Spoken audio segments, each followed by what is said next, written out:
Welcome into the Thunder Basketball Universe presented by COOP Ale Works. We're back in the podcast studio, but me and Nick Gallo, we've been on the road recently. We spent some time in San Antonio and then in New Orleans before that. So we got back last night and we've got a road trip to recap, Gallo. This has been quite the stretch of basketball for the Thunder. Yeah, we're here now, but we're not going to be here for very long. Actually, the Thunder had, out of the All-Star break, had a stretch of 9 games in 14 days. Mm-hmm.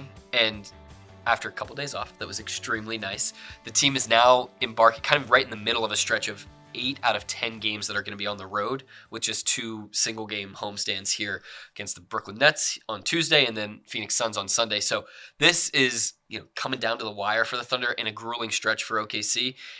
And so I think the fact that they were able to bank those 2 really strong performances on the road in New Orleans and then again in San Antonio, really impressive stuff. Yeah, I forget who we were talking to at practice the other day. I think it was Jeremiah Robinson-Earl who said we knew March was going to be a little bit of a slog to get through. And it's the final full month of the season, but by no means is it any sort of respite or rest for this group in terms of kind of hitting that downhill slope. No, things are gearing up right now. Yeah, for sure. And, you see it just with the competitiveness of the teams that the Thunder is playing night in and night out. And this is a great test for the youngest team in the NBA this season to go up against so many of these squads. The Thunder just finished a streak of 19 straight games against Western Conference teams. I mean, you look at the West and everybody is like hyper competitive and really high quality opponents across the board.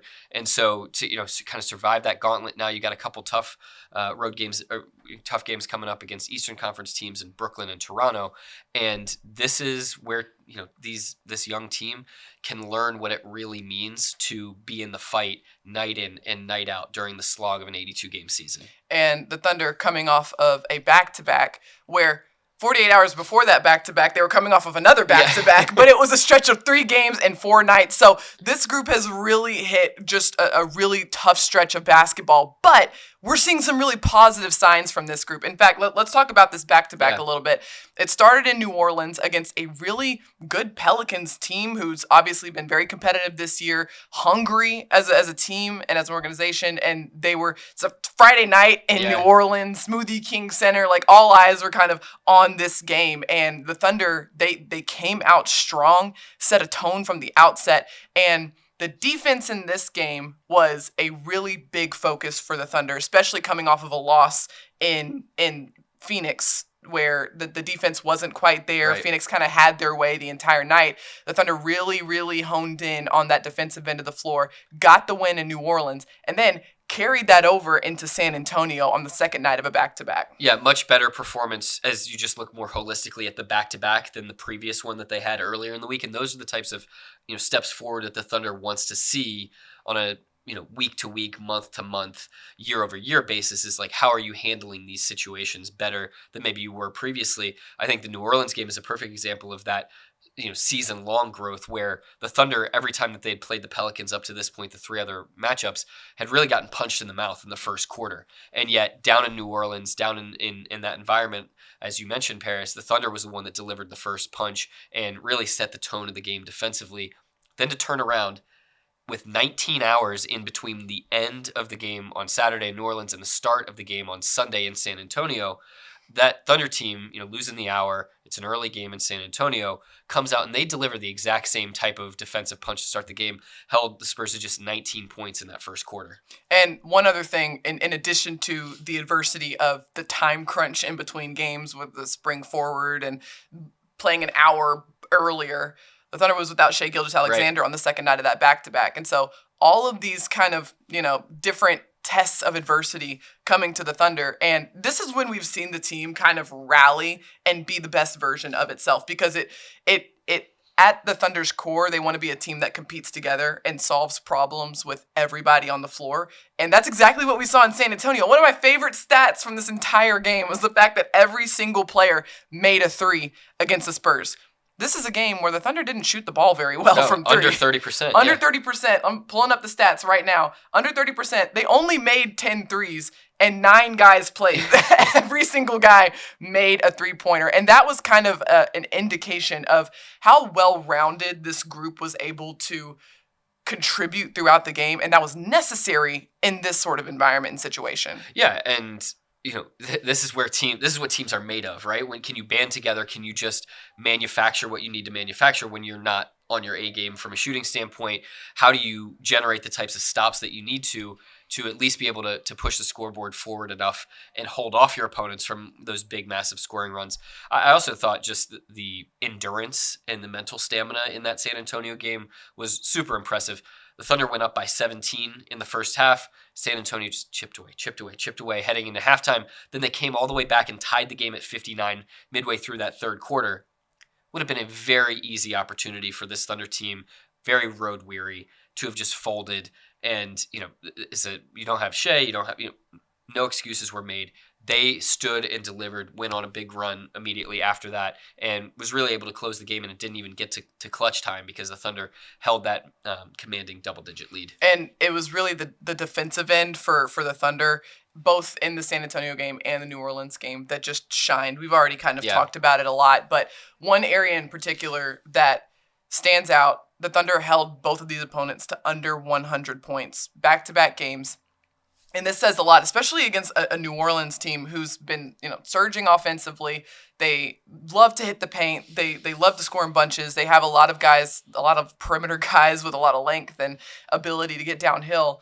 And what we saw was a really swarming defense. And it was a mixture of really great on-ball defense from guys like Lou and guys like JDub, but also the rotations in these games were so sharp. It was the backside, the help side defense that everyone was just vigilant and just on point with those rotations throughout the game. We saw so many guys digging their hands in on those, they call it the low man position, where you're that guy that's kind of at the opposite block of where the initial action is.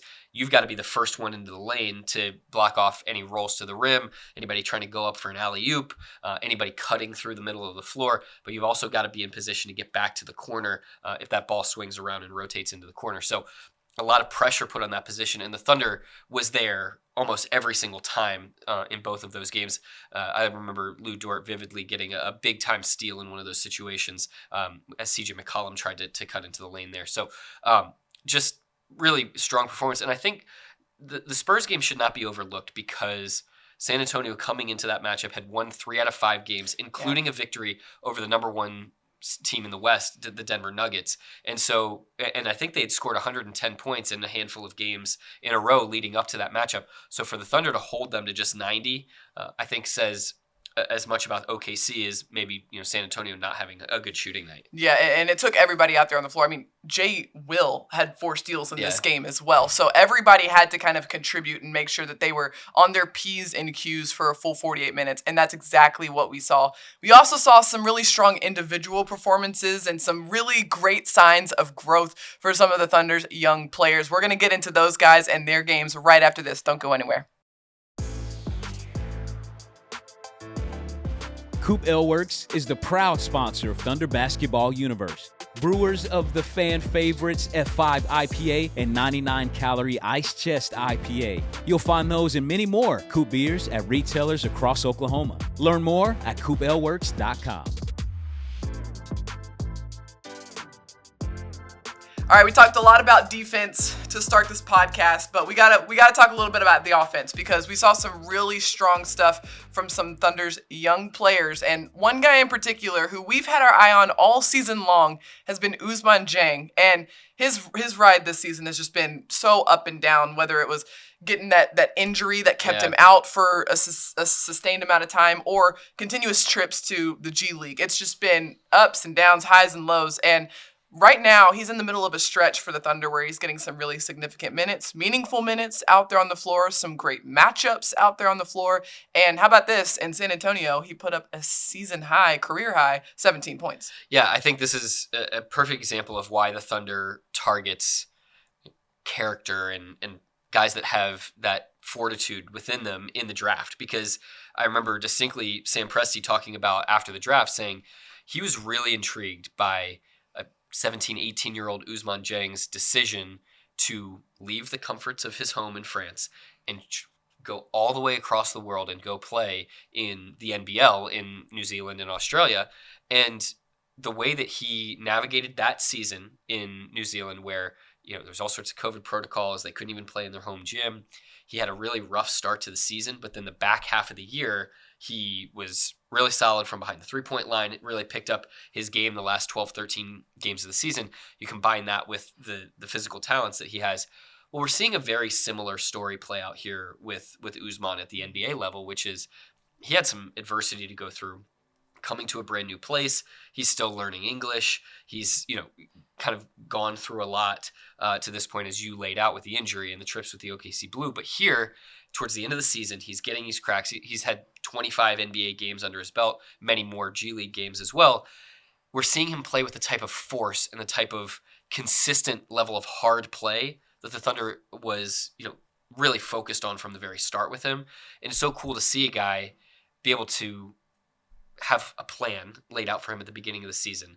It not go completely according to plan, but get on track as the year goes along and have that fortitude to be able to end up in the place that he was really hoping to by the end of the year. And it's really impressive when you take into account how old he is. Yeah. He's 19 years old. He's so young and is facing adversity in one of the highest pressure situations he's probably ever been in before. And he's handling it very, very well. And one thing that I'm seeing from Ooz is just how coachable he seems to be, because the biggest homework assignment that he's received from the Thunder coaching staff this season has been to play with force and apply physicality in everything that you do, offensively and defensively.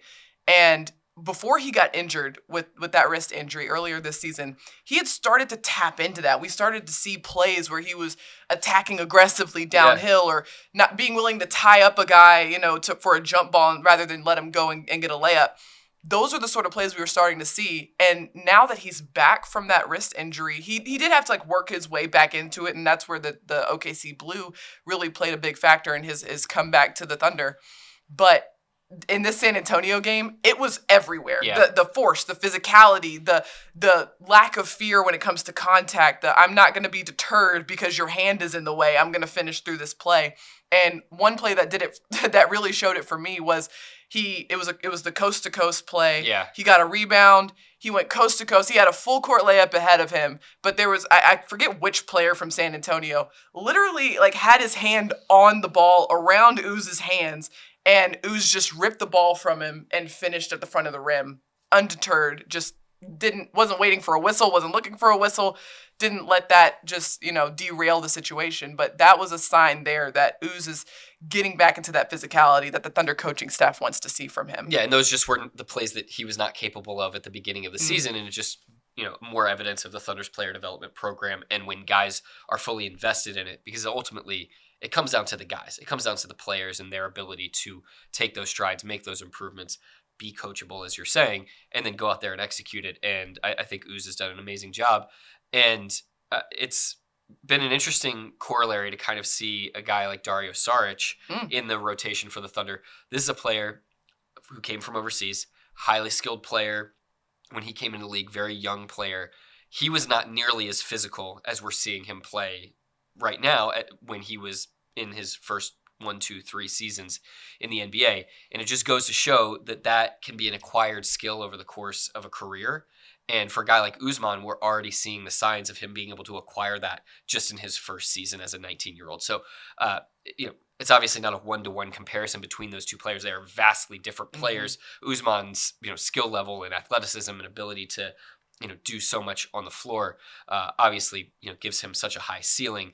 But I think he's got an example right here in his locker room of a guy who maybe had a similar career path and journey and had to acquire this baseline skill that's absolutely vital to have a long, 10-year career in the NBA. I mean, what was it? Dario's first 5 games with the Thunder, he was averaging an and one per game. Yeah. It was something wild that. And we were both thinking, wow, we didn't realize, how physical Dario is around the rim. But it is a learned skill. It's an acquired skill. And then you contrast that with a guy like Jay Will, who had probably the most physically ready NBA profile coming into the NBA. But still yet, we've heard Coach Dagnall talk about how Jay Will still is learning how to use his physicality in an NBA game, and how to use his body to his advantage. And it's a learned skill for everybody, and Ousmane is definitely taking strides in that department, and it's showing up on the stat sheet as well. We've mentioned two of the three rookies that have played for the Thunder this season. Is true. Should we talk about the third? We should probably talk about the third because he came off a wrist injury. We're talking about Jalen Williams, JDub from Santa Clara. He had that wrist injury, that wrist sprain that kept him out for a couple of games, and he was back in action for this back-to-back for the Thunder starting in New Orleans. And Nick, he didn't miss a beat at all. You would have thought that he played in every single game up to that point. He just picked up right where he left off. Yeah, and where he left off is just a surge right now with his career, with his scoring. 9 of his 12 20-point games this season have happened within the last 19 games. So really the last quarter of the season, he has been surging as a scorer. We see him hit just some wild moves on the floor to be able to get to his spots. That behind the back, picked the ball up with his left hand, didn't even bring his right hand back over, flipped up a layup against the Pelicans, was just absolutely sensational. And then some big time moments in kind of nearing crunch time in San Antonio where he scores off the bounce, bangs one in off the backboard on going right, and then knocks down a wide open corner 3 on a kick out from Isaiah Joe. Those were 2 absolutely massive buckets for this team. And it's not just the offense for JDub that really sets him apart. It is what he's capable of on the defensive end. He's got a 7'2" wingspan, and we hear it from Coach Daigneault all the time about just how quick JDub learns. And so he sees the pictures. He's starting to pick up on these tendencies very quickly, and so he's a very good anticipatory player.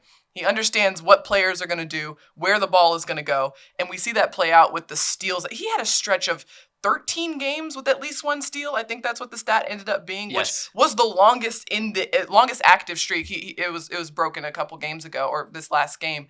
But that goes to show the consistency that we're seeing from him on the defensive end. Also, the playability that he has on the defensive end. He can guard just about every single player out there on the floor, especially if it's a smaller lineup for the opponent. And he's very, very consistent on that end of the floor, which is very, very impressive for a rookie. Yeah, he's got 84 steals on the season, and if you just do the math, that's more than 1 a game. That's 1 possession every game that he's saving this team, and he's got 30-some blocks as well. So a guy like JDub, who gives you so much on offense, for him to be that disruptive defensively as well, and you think about the margins of these games over the course of a season, 1-2 possessions each direction is absolutely massive. And so for him to continue to kind of come into his own as a defender, in addition to what he's done offensively, he's obviously putting himself in the category of potential for the all-rookie team. And he's certainly putting himself in the mix as one of these core players moving forward for the Thunder who are going to help propel this team to where they want to be long term. I love the conversation about, normally at this point of the season, the rookies are hitting their wall. And Coach Daigneault has said, Jalen's hitting more of a stride than a wall. And I think back to when he got hurt earlier this season and he had that injury to his eye, and how he said that kind of helped him kind of settle down a little bit and see the game differently. And he was able to kind of pick up on things during his timeout, and he has really kind of hit his stride now. I wonder how much that time away from basketball earlier in the season probably helped him. My read on JDub is that if he has 5 minutes away from the game, that's like a torturously long time for him. But I do understand how tantalizing it must have been to be starting your NBA career and have that taken away from you right away, and the amount of hunger that probably bred in him from the very outset of this season. And I think we're seeing that obviously come to the forefront here with the way that he's played recently. And I know Thunder fans, we see the comments, we hear from fans just that this is a guy that fans love watching play. And part of the reason is he plays completely inside of the Thunder's team system. He is not freelancing out there. He is absolutely one of the most disciplined rookies that I've ever seen in my career. And it's interesting to see because he can affect the game on so many different levels. This last game against San Antonio had 21, 7, and 10. He can affect the game on multiple levels. But we've also seen games where JDub has had 4 points, and that's all he contributed offensively in terms of stat line, but he was also a great connector. He was great defensively. He made really heady heads-up plays on that end of the floor, and that's what allows Coach Daigneault to have the confidence to keep him in games, because whether it's oh, we need someone who can go in there and get boards and clean up the glass for us, or we need someone who can lock down this particular perimeter player, or we need a bucket. JDub is like he's kind of a chameleon in that sense, where he's just going to kind of fit the gaps, fill the mold what's necessary, and we're seeing that each game that he's out there on the floor. Yeah, it certainly gives you a lot of reason to be excited as a Thunder fan, not just him, but just the way that, again, he has molded his game on a night-to-night basis with what the team needs. And we see that from Shea. We see that from Josh Giddey in particular. He's one of the best on the team at being able to kind of fit what the team needs. He's injured right now, but Kenrich Williams, I mean, that's been one of his calling cards as well. Is like, okay, you need 10 boards tonight.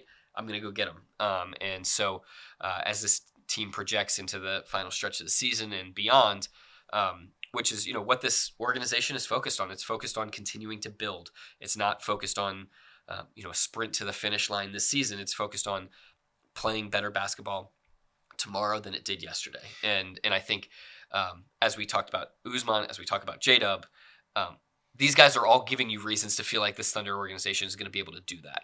And it gives you excitement about the next game, because these guys are literally learning and growing in real time and taking steps forward from game to game, especially a guy like Ousmane, who is taking every single game as a huge learning opportunity, because he hasn't had that many games out there on the floor this season. So it's been very fun to watch, and you got to tune in to make sure that you watch them as well. Let's give you a little update as to what's on tap for the Thunder coming down the pipeline. Well, we're home for one game, one game, and it's on Tuesday against the Brooklyn Nets. Then the team heads north of the border to take on the Toronto Raptors on Thursday, then back home to take on the Phoenix Suns on Sunday. And Gallo, this is going to be an interesting stretch too, because of the amount of road games ahead for the Thunder. Yeah, I mean, 3 really high-quality teams during this week. You get those 2 home games that we talked about, and then after that, it's 4 straight on the West Coast. And, just a few more home and road games after that. We are really coming down to the final stretch of the season here. When you get into the mid to low teens, that's, some of the most exciting basketball. And obviously is going to be absolutely fascinating to see what this young Thunder team learns from being a part of this stretch. You think there's only a handful of guys, maybe less, in Shea and Lou Dort as members of the Thunder who have been a part of kind of this wind down to the season where there's a lot on the line. And so for so many of these guys, there's so much to learn. And you think about what's being banked right now by these players in terms of what they'll be able to carry with them moving forward. Yeah, definitely a lot of exciting stuff on the horizon for the Thunder, so be sure to tune in. Valley Sports Oklahoma, we got you covered. And always go to OKCThunder.com for some post-game articles, recaps, walkouts, you name it. We got you covered on the website. Until then, thank you so much for watching and tuning in. Be sure to like, rate, and subscribe wherever you get your podcasts. Thank you so much to our producer, Matt Bishop. And until next time, Thunder up, and catch you later.